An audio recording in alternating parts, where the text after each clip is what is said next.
Morning! Morning. Ako nga pala si Buds. Ako yung walang future na nag-invite sa dalawang walang future din. Okay, so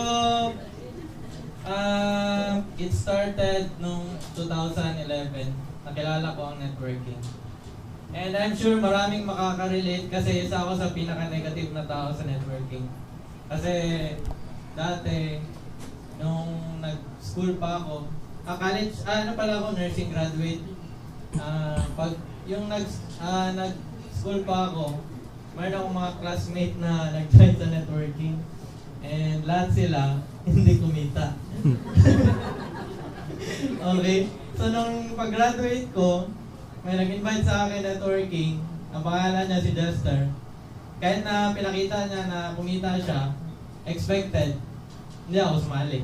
Di ba? So, sino yung nakarelate ng gano'n? Okay? Negative sa networking. So, anong nangyari, nung nakita ko na kumita siya ng 400,000 in 6 months, so, tinanong ko siya, paano gawin? Ganun lang. Okay, so I invited myself sa networking business, kaya ako nandito.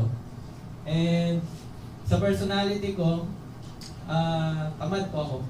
As in, super tamad. Okay? Ang goal ko, bakit ako nag-nursing is hindi para mag-nurse. Okay? Para lang mag-graduate. Okay? Kasi, ang pinakayo ko talaga sa school, okay, sa college life, high school, is gumising ng maaga. Okay? Ayaw ko talaga kasi every time nagigising ako ng maaga, nagkakasakit ako. Sinisipon, ganyan. So, parang allergic ako sa work. Okay? So, pinangarap ko dati, pag-graduate ko, maghanap talaga ako ng way paano yumaman. Okay? Kasi dati pa, yun talaga yung dream ko. Para makatulong ko sa parents ko. And sa mami ko, and sa daddy ko, 25 years na kasi sila nag-LQ. LQ sila, 25 years na. Separated. Okay? Hanggang ngayon. So, ang isa nasa Bada, ang isa nasa Bangkal. So, yun. Yung nanay ko, gusto ko siya tulungan kasi 25 years na siyang nagre-rent ng bahay. So, gusto ko siya bilihan ng bahay. Yes. So, yun. Thank you. So, yung nakasali pala ako sa first company, yung V Mobile Power. Huwag ganun, Okay. sir. So, yun. Wala rin ako alam sa networking.